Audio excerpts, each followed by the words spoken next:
The Brick Factory. You ever read a small news article, just a paragraph tucked into the regional section, and wonder what was actually behind it? Sometimes nothing. The headline is the story.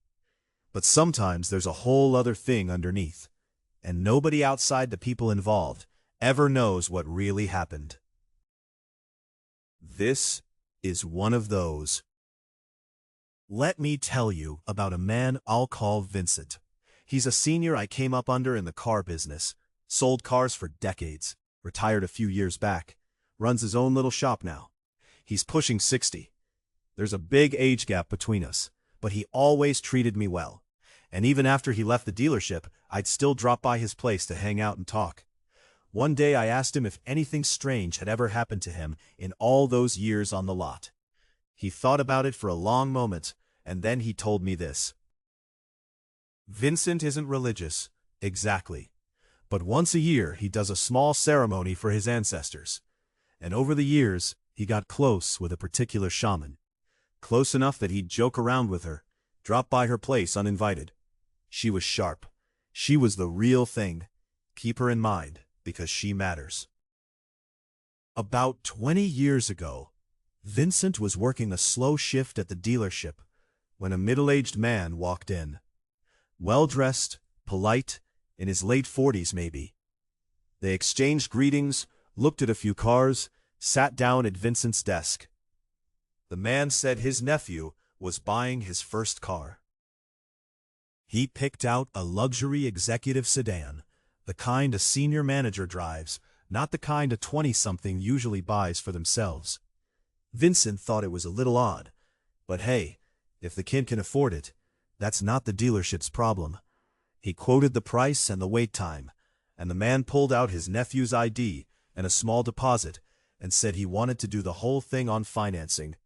No money down, full 120% loan, the car, the taxes, the loan fees, everything rolled in. Now, back then, you could actually do that if the credit checked out. So Vincent ran the nephew's credit, spotless, good score, no late payments, steady job at a company with full benefits, employed there over a year. Vincent called the man back and said, "Look, everything's clean. I just need to put a lien on the vehicle as standard practice." And the man said, very warmly, "Listen, this is my nephew's very first car.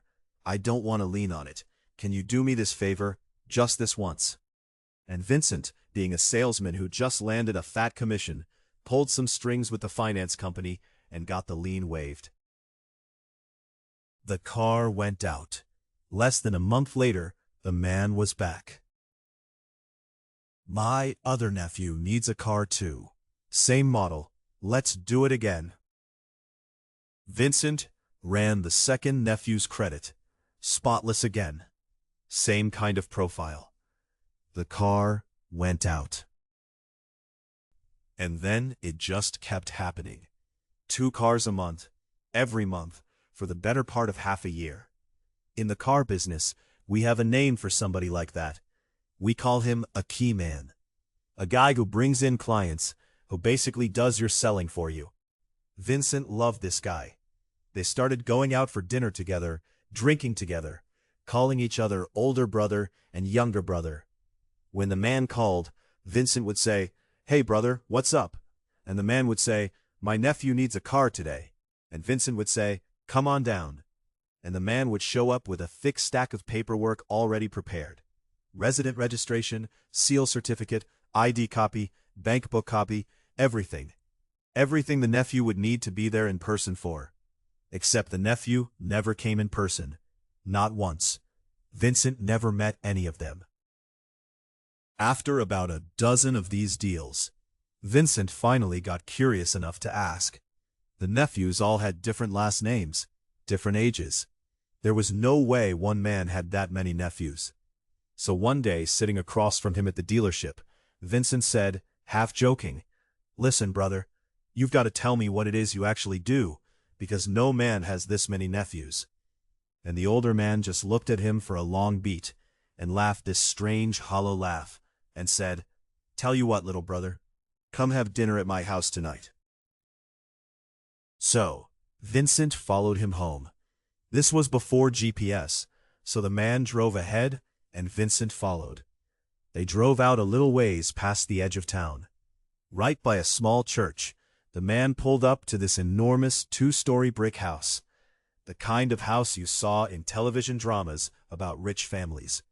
Vincent's jaw dropped. He'd had no idea the man had this kind of money.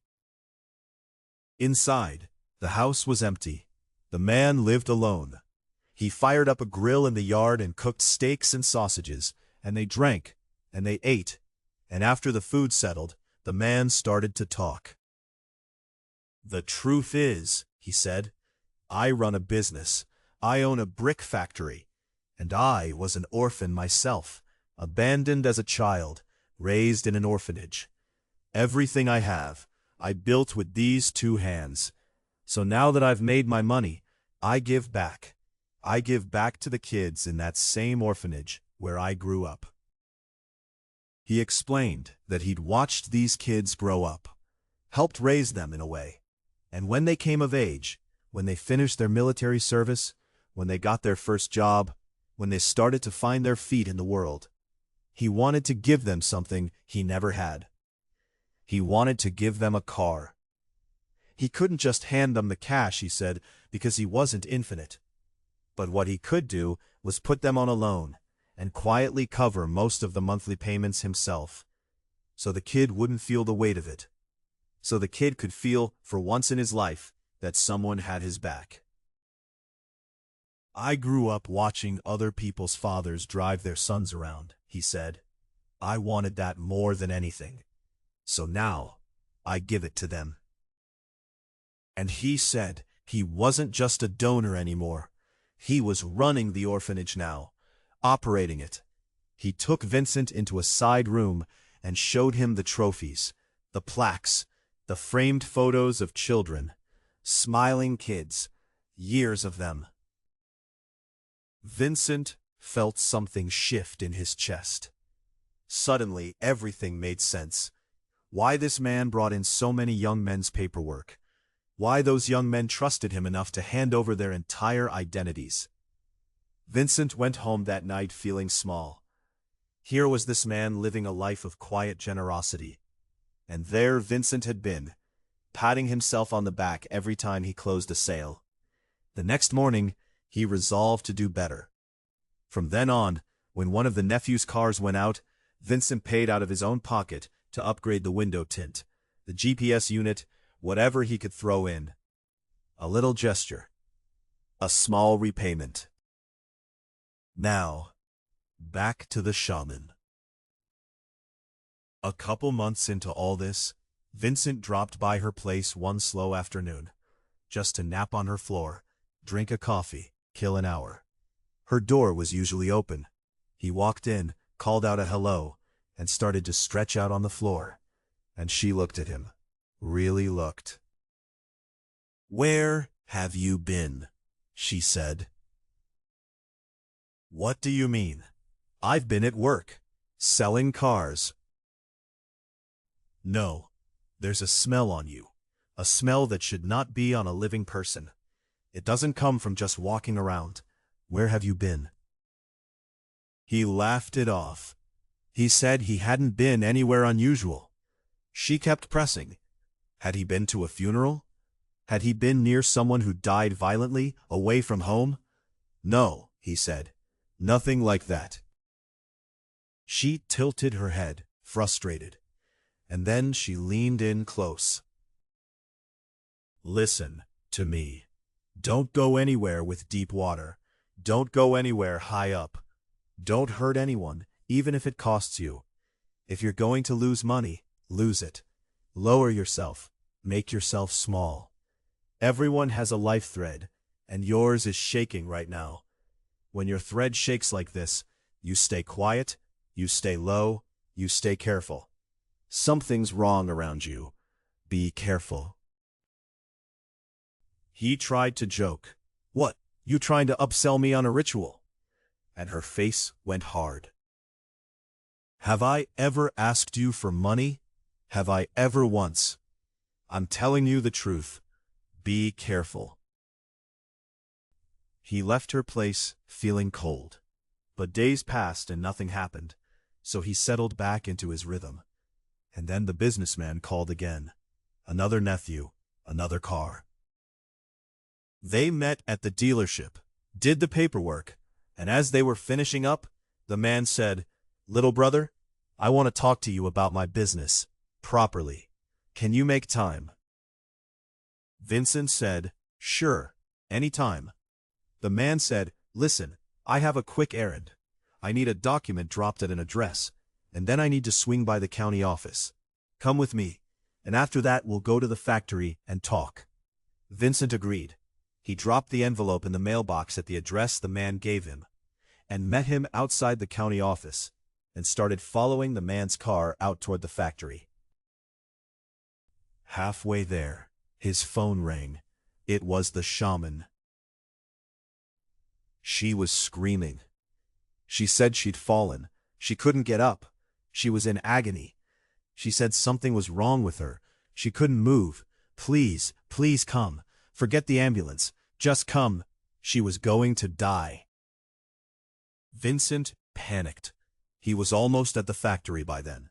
He pulled up to the entrance, jumped out, and apologized to the businessman, said a close friend of his was hurt badly. He had to go. Could they reschedule? The man waved him off graciously. Of course. Go take care of it. We'll talk another time." Vincent threw the car into reverse and tore back across town to the shaman's house. He ran inside, up the stairs, into her room. She was sitting perfectly still on the floor, not a scratch on her. "What? What happened? Where are you hurt?" "Sit down." "What are you talking about? You can't just call someone like that." "Sit down." He sat. "Where were you just now? Where were you going?" "To meet a customer, a businessman. He wanted to talk about a deal." She stared at him. "Every night, I pray for the people I care about. Every night, I check on the threads. Yours just snapped. Do you understand what I'm telling you? Your thread just broke. You were dead. You just came back. Where in God's name were you going?" He told her. He told her everything. The businessman, the nephews, the cars, the dinner, the brick house, the orphanage. The shaman listened, with her arms crossed tight against her ribs. "That man," she said, "that man is wrong. There is something wrong with him. The next time he contacts you, you tell me before you meet him. I need to see him myself. Don't take this lightly. The smell I told you about, it's coming off of you in waves right now. For your thread to break and snap back like that, this is not a normal thing. Promise me you'll call." He promised. About a week later, the businessman called again. Another nephew, another car.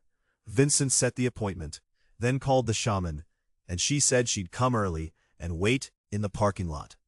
When the businessman arrived, the shaman drifted into the showroom behind him, pretending to be just another customer browsing cars, circling the floor while Vincent and the businessman sat at the desk. The meeting went normally. The businessman said, "After this, let's go to my place and really talk about that business proposition." And just then, the shaman, walking past, bumped hard into the side mirror of one of the showroom cars. There was an awful crack. Back then, mirrors didn't fold, they just broke. She gasped and apologized and made a huge production of it. "Oh my God, I'm so sorry, I wasn't looking." Vincent ran over. He turned to the businessman, full of apology. "I'm so sorry, brother. I have to deal with this. Can we please reschedule?" Little brother, the man said with a tight smile, you're getting hard to pin down. I'll call you. Make time for me. The moment the door swung shut behind him, Vincent turned to the shaman. She was shaking. Her arms, her legs, her whole body was trembling. She sank down onto the floor of the showroom and grabbed the front of his shirt in both her fists. That is not a person, she said. That is not even a spirit. That is a devil. That is a devil walking around in a man's skin. How did you end up next to something like that? Listen to me. You stop. You stop seeing him. You stop talking to him. You die. Do you hear me? You die. And here's the thing. From Vincent's perspective, nothing had actually happened. No ghost, no nightmare, no sleep paralysis. He was just making good money. That was all. Just selling a lot of cars. The shaman said, "Take me to his house, tonight. I need to see where he lives." So, that night, after 10, they drove out past the church to the big brick house. All the lights were off. No car in the drive. A businessman with a busy social calendar could be anywhere. The shaman sat in the passenger seat and stared at the house for a long time. "This place," she said, "this place doesn't have much on it. Not really, not what I was expecting." And then Vincent thought of the factory. It took him a while to find it without GPS. He had to drive back to the county office and retrace his route from there. But as he got close, the shaman started to convulse. Actually convulse. Thrashing in her seat, gasping, pounding the dashboard. "Turn around. Turn around. Turn around right now. Take me home. Take me home. Take me home. Please, please take me home." He spun the car around and got her back to her place. She lit incense and prayed for a long time, muttering, kneeling, her hands shaking. When she finally came out, she sat down across from him and said, "You can't feel it, but there are death messengers on that factory, several of them. And there are souls there, souls that died wrong, died screaming, and I don't know how many. I have never seen a place like that, not in this world or the next. Hell doesn't look like that. What is that place?" "It's just his factory. A brick factory. That's all." "No, that is not a brick factory. That is hell. Don't get involved. Please, please." He drove home. He told himself she was being dramatic. But caution costs nothing, right? So he sat on it. He didn't call. He let the days pass. And then the businessman called him. "Come to my house, tonight. Have dinner. We're going to talk about business, properly. I need you to make time, little brother, tonight." Vincent thought about it for a long minute. And then he thought, what's the harm? Nothing's actually happened. Nothing's threatened me. Let me at least hear the man out.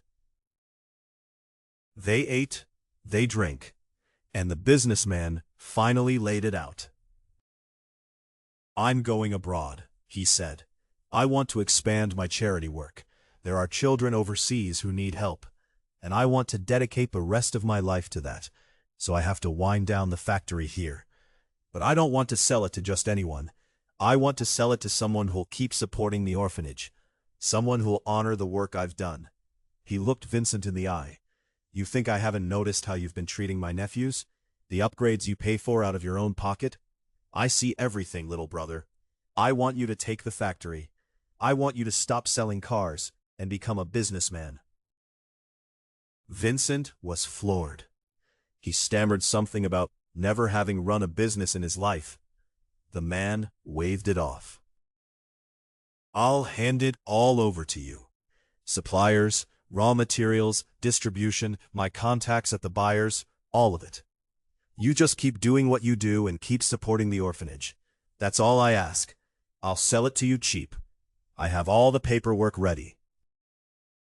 He produced a thick folder, pre-prepared. Take it home. Look at it. Think carefully, but don't take too long, little brother. I need to leave soon.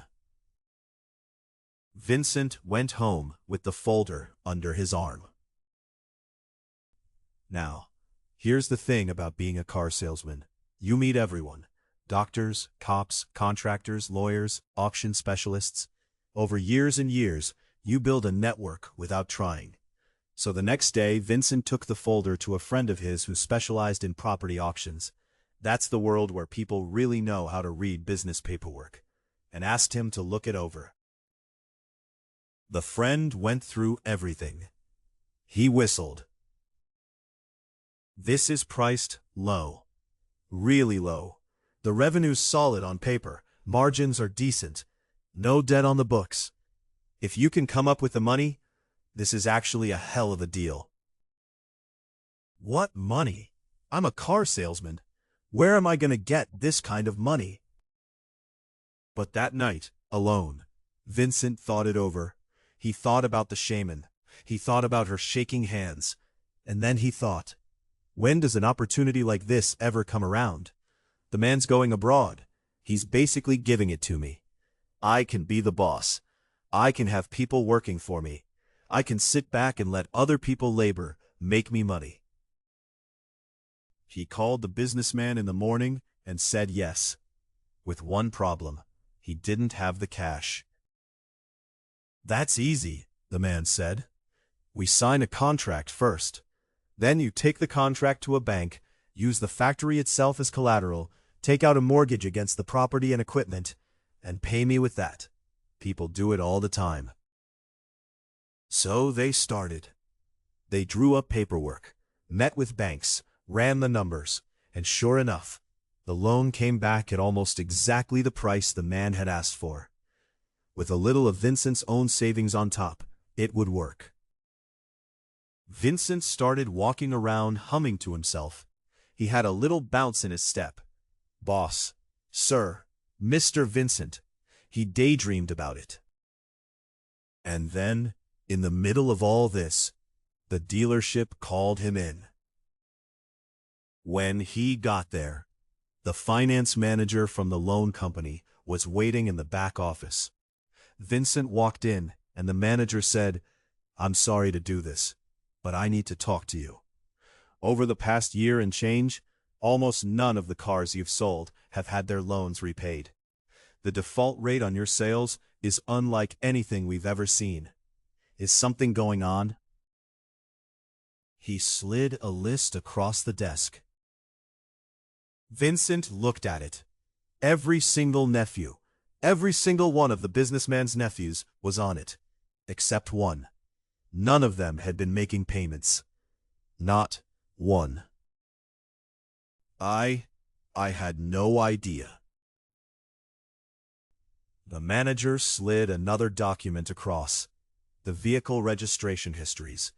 Every car had been sold off as used within a month of purchase. Scattered across the country. Dealers in every region. The cars were gone. The loans were unpaid. The buyers had vanished. Vincent, the manager said quietly, I have to ask, was this a paper loan scam? Were you in on it? No. No, I swear to God, no. There was this one customer. He kept bringing in his nephews. He runs an orphanage. He's a real businessman.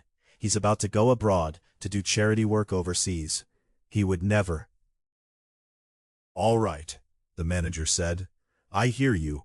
Just understand that this is going to get bigger. Headquarters is already moving on the recovery. Don't change your story later. Vincent went home in a daze. He called the businessman. The phone was off.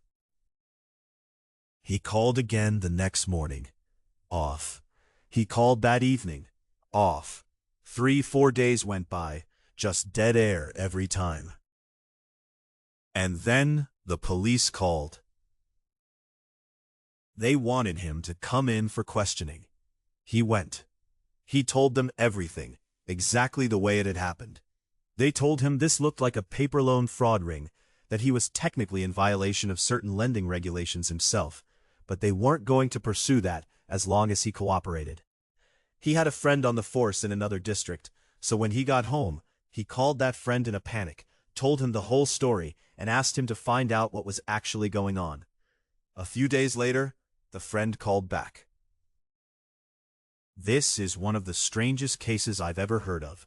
We can't find any of these people. Not the nephews, not the businessman. Their resident registrations all check out on paper, but the addresses are dead ends. Nobody by those names ever lived there.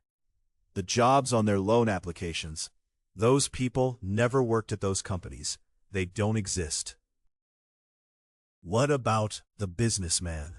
Surely he... That's the part you need to hear. We pulled the dealership's security footage, compared his face to the registered owner of that brick factory. It's not the same man. He was using somebody else's name, somebody else's identity. Vincent, your guy isn't who he said he was. None of them are. That night, Vincent drove out to the big brick house, alone. The lights were off.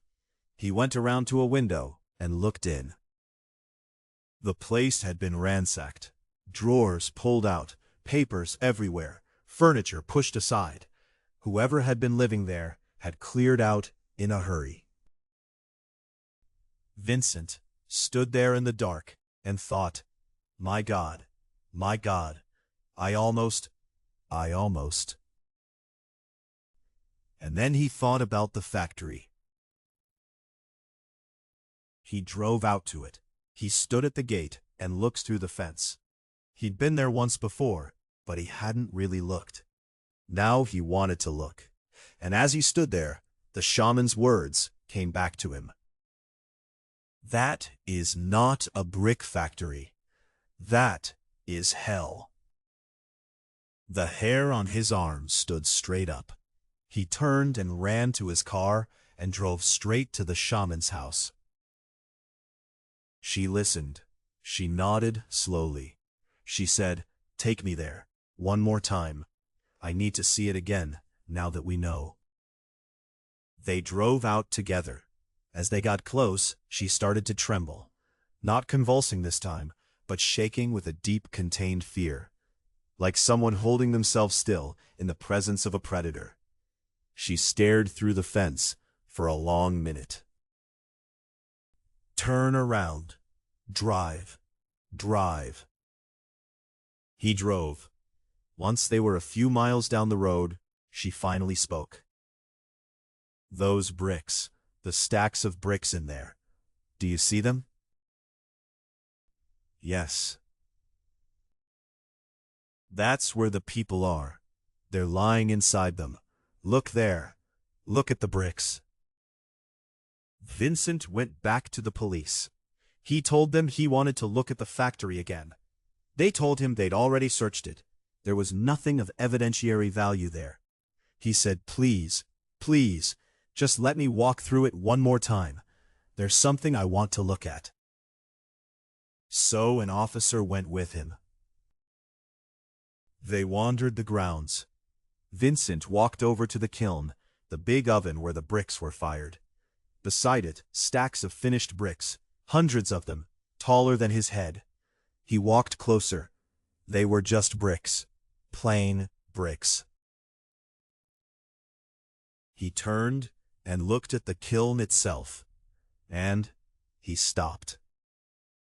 In the center of the kiln, where the trays of unfired bricks were supposed to slide in for firing, there was a space. A rectangular, hollow space, with ventilation holes pierced through the stone walls around it. And the dimensions of that space were exactly the dimensions of a human body laid flat. Vincent stared at it. Then he turned and looked at the bricks in his hand, then back at the kiln. then back at the bricks.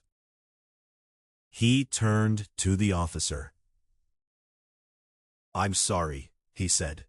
"This is going to sound insane, but if human bone was mixed into a brick, would a chemical analysis find it?" The officer looked at him for a long moment. "What are you saying?" "I don't know what I'm saying. It just came to me. Could you please run an analysis on the bricks and on the dust inside the grinding equipment over there?" The officer was quiet. Then he said, "Actually, that's not crazy. Let me put a request in." They took samples. The lab said it would take several days. Vincent didn't sleep much that week, and then, in the middle of it, his friend on the force called him again. They caught him. "What? Where?" "You won't believe this. We started canvassing every used car dealership where one of those cars got sold. At one of them, the entire office had moved locations 2 days after he came through. But the old office was still there, abandoned. We pulled fingerprints from it. Got a match. Korean police can find anyone if they haven't left the country." The next day, Vincent went down to the station to look at the photograph. It was him. "He's denying everything," the friend said. "Just sitting there saying he doesn't know any of it. Doesn't know the Nephews, doesn't know the factory, doesn't know anything." And here's what they'd figured out. When the police pulled the residence histories of all the missing Nephews, the original addresses on file, the very first registered addresses, were all the same. They were all from the same orphanage. So the police went to the orphanage, and they found out that the man Vincent knew as the businessman had once been an executive there, years ago. He'd been a major donor first, and then had taken on a senior administrative role. He'd been embezzling state subsidy money, funds the orphanage received for the care of the children, for years. Eventually he got caught, served 2 years in prison, and was barred from the organization for life. But, and this was the part that turned Vincent's stomach, the kids had loved him, genuinely loved him. He'd been kind to them. He'd taken care of them. They called him a kind of father. Even after everything came out, the older ones still spoke of him with affection. He had access to dozens of young men with no parents, no extended family, no one to notice if they vanished. And then the lab results came back. The analysis couldn't confirm whether it was human or animal, but there were bone fragments in the bricks and in the grinding dust beside the kiln. The police mobilized. They searched the entire factory grounds. They dug, they scanned, they looked for bodies, for clothing, for hair, for anything. And they found nothing. Not a hair, not a fiber, not a tooth. And the man kept saying he didn't know anything. Yes, he admitted, he tried to sell Vincent the factory. He admitted to the fraud, the loans, the impersonation. He admitted he'd been pretending to be the registered owner of the factory, because, as it turned out, the actual owner of the factory was also missing, had been missing for some time. He'd just stepped into the man's life and started running the business in his name. Back then, before everything was digital, you could do that for a while, if you knew what you were doing. But murder? He didn't know what they were talking about. Bones in the bricks? He had no idea how those got there. Now, Vincent has his own theory about what happened. And it's just his theory. The police could never prove any of it. Vincent remembered, very clearly, that whenever he'd been to the big brick house, they'd always eaten in the yard, on the first floor. He'd never been upstairs, He'd never even seen the staircase that led upstairs. When the police searched the house, they found that the second floor had been set up as a surgical room. You understand what I'm telling you? A surgical room on the second floor of the house, and the brick factory was a 3-minute drive away. You bring someone home. You do the work upstairs. You move what's left to the factory. You grind the bones into the clay. You press the clay into bricks. You fire them in a kiln with a hollow space in the middle, exactly the size of a human body. And then you stack the bricks in the yard, and you sell them to construction sites all over the country. And you build houses and walls and storefronts and government buildings out of them. And there is nothing left for anyone to find, anywhere, ever. That's Vincent's theory. The police couldn't prove it. They had bone fragments that might have been animal. They had a kiln with a strange-shaped cavity. They had a surgical room in a house. They had a man with a history at an orphanage, and a list of young men from that orphanage who had ceased to exist. But no bodies, no DNA, no witnesses, no confession. He got 3 years. 3 years. For fraud, for impersonation, for the lending violations, for operating unlicensed medical equipment. 3 years total. And then he walked out, and as far as Vincent knows, he's still out there somewhere, living quietly under some other name, in some other town. The article in the local paper, when it finally ran, was 3 paragraphs long. The headline was something like, "Audacious con artist posed as factory owner in loan fraud scheme." That was the story the world got. Clever swindler, identity theft, sentenced to 3 years. End of paragraph. That was the news article. This was the news article behind the news article. And you know what Vincent told me at the end of it all? He said the part that haunts him isn't the kiln, it isn't the bricks, it isn't even the shaman shaking in the passenger seat of his car. It's the fact that for 1.5 years, he sat across a desk from that man, ate dinner with him, called him brother, drank with him, felt grateful to him, almost signed his life over to him. And he never felt a thing. The shaman, by the way, she retired from reading spirits not long after. She says her sight is gone now. Says she does paper readings only these days, the kind where you go by the calendar and the cards. She told Vincent she doesn't see anything anymore. People talk about ghosts. People talk about devils. The shaman saw both at that factory, and she wasn't wrong. The souls trapped in those bricks, screaming where no one could hear them, that's a ghost story. But the part that keeps Vincent up at night, 20 years on, isn't the ghosts. It's that the man who put them there is still walking around somewhere. And he was the kindest man Vincent ever met.